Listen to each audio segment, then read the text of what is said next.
Pada praktikum mengontrol motor DC dengan menggunakan potensiometer ini, maka komponen-komponen yang kita perlukan yaitu seperti miniboard, baterai, gearbox, motor DC, dan juga ada multimeter untuk menghitung nilai tegangan, dan ada resistor serta potensiometer itu sendiri, dan juga tidak lupa yaitu transistor.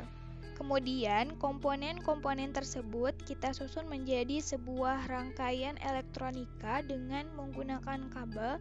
Kita sambungkan antara satu komponen yang satu dengan yang lainnya.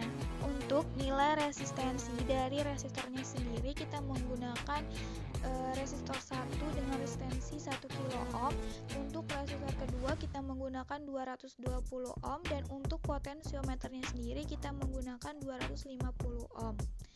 Prinsip kerja dari potensiometer sendiri ini tidak jauh beda dengan resistor, di mana potensiometer ini berfungsi sebagai pengubah nilai dari sebuah hambatan secara linear dan juga membagi sebuah tegangan.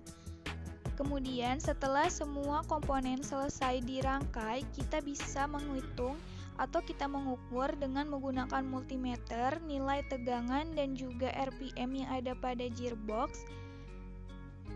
Kemudian kita juga bisa memvariasikan potensiometer dari strip 1 sampai strip 7, di mana jika semakin ke kanan kita putar potensiometernya, maka nilai RPM dan juga nilai volt atau tegangannya sendiri pada gearbox ini akan semakin bertambah. Dari 0 volt sampai 737 volt, dan untuk RPM-nya sendiri pada gearbox ini maksimalnya 25 RPM. Pada gearbox sendiri nilai RPM relatif rendah, yaitu dari 0 sampai 25 RPM dibandingkan dengan motor DC. Kemudian untuk percobaan kedua yaitu dengan menggunakan motor DC seperti sebelumnya, pada gearbox kita sambungkan terlebih dahulu pada rangkaian dari potensiometer ini. Untuk kemudian kita ukur dengan menggunakan multimeter nilai tegangan dan juga RPM dari motor DC ini.